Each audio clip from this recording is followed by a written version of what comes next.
Now let me go into the 5 serious arguments for the existence of God. The first cause argument is in one sense very simple and in another sense very complicated. The simple form is this.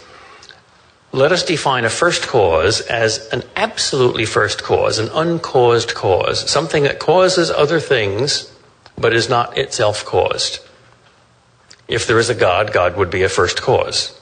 A creator is by definition a first cause of everything but himself.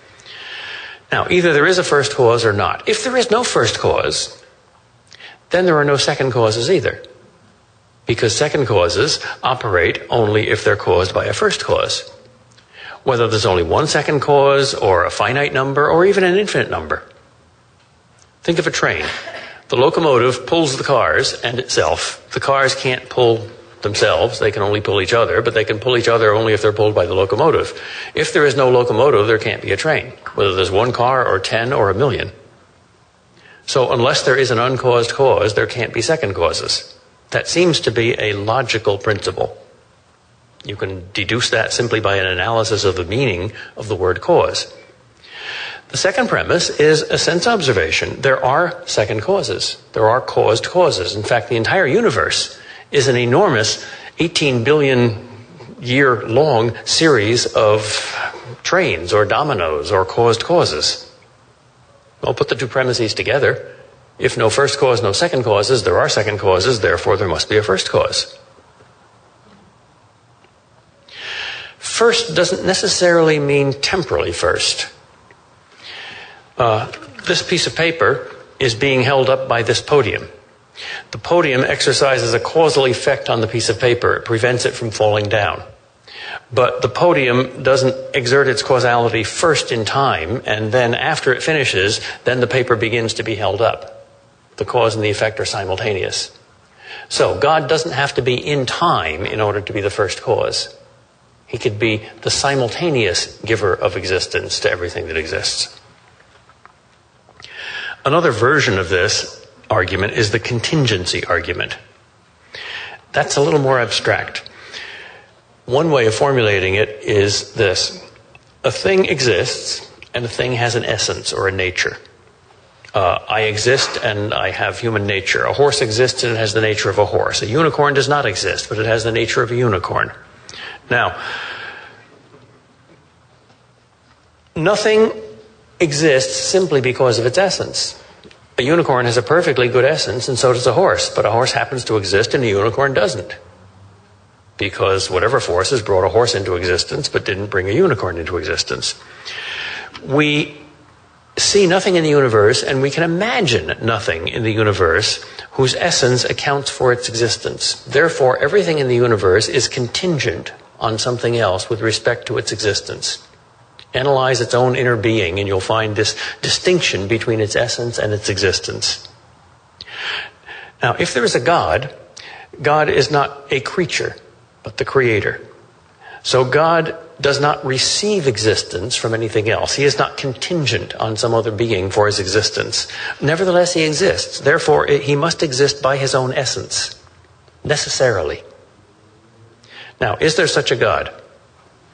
Well, if not, then everything in the universe is contingent for its existence on nothing. If you say, but I was given existence by my parents, and they were given existence by my grandparents, and so on, you still haven't accounted for anything, not even my existence. That's like meeting a large iron chain suspended in midair and saying, why in the world doesn't it fall? And you see another link that's holding it. You don't stop there. You say, why are both links held up in the air? And then you look and you see a third link above it. And you don't stop there until you find out that there's a large crane on top of a building, which is perched on the ground, which is holding that chain. But until you have something that explains itself, so to speak, you don't explain anything else that's dependent on that something. That's probably the most abstract of all the arguments for the existence of God, but perhaps also the most profound. Aquinas tries to put it in a very concrete way, and I'm not sure whether this way is valid or not, but let me give it to you, just because it's so concrete in the other expression. If there is a necessary being, a being that has to exist, it exists eternally. It cannot ever lose its existence. That would be God. Now, everything else has the possibility to cease to exist. Everything in the universe can die.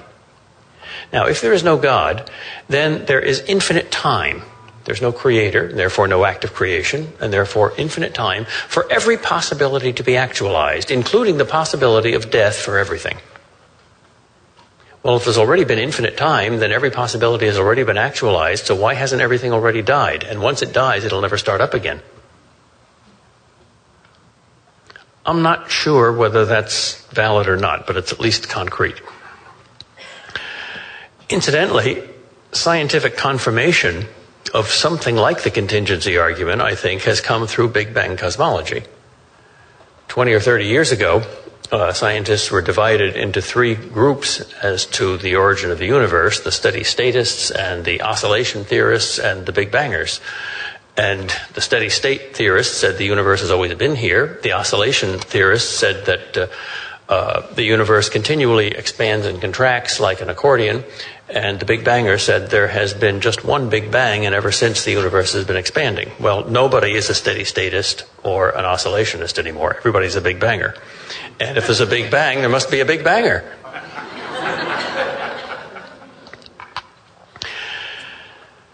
The argument from design is probably the single most popular and comprehensible argument for the existence of God.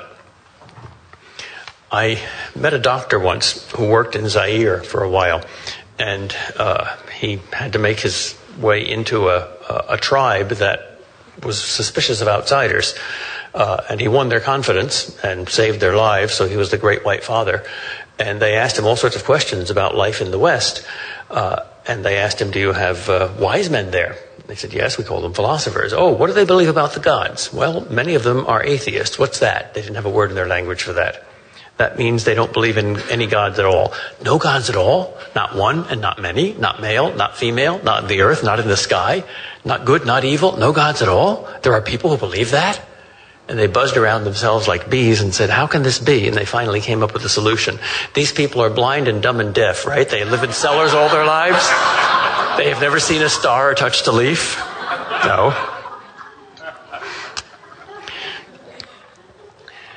There are many very simple and comprehensible versions of the design argument. If you walk down the street and notice the Empire State Building, you don't say, gee, it just happened. How about that? It just evolved. Even a thing like a watch obviously presupposes a watchmaker. Well, there is much more design in the universe than in a building or in a watch. So by analogy, it seems that the universe requires a universe builder. That analogy may be weak. No analogy in and of itself is an argument. But Aquinas' version of it, I think, works better. He says that when many beings with diverse natures work towards a common end, we can be sure that there is intelligent design behind that. If there's just random motions of the sand on a beach, that's just the wind. But if the motions make a sandcastle, we know that somebody built it. Or if there's a message, SOS, we know that somebody made it. Well, there certainly is more design in a single cell of your body than there is in any human artifice. I saw a survey once of scientists in the various sciences. They were asked, do you believe in a creator God? And the percentage who believed in God among astronomers, astrophysicists, and cosmologists was something like 90%. Also a rather large number among cell biologists. And as you get into the human sciences, it decreases until you finally get into psychiatry and sociology, where the percentage is very small. I think that's quite to be expected. The more you get into human undesign, the harder it is to see God. The more you get into natural design, the more you do see God. Many religious believers see evolution and the theory of natural selection as a threat to the design argument. I've never understood that. It seems to me that a God who wanted to play with the universe with a light hand and remain anonymous most of the time and use second causes or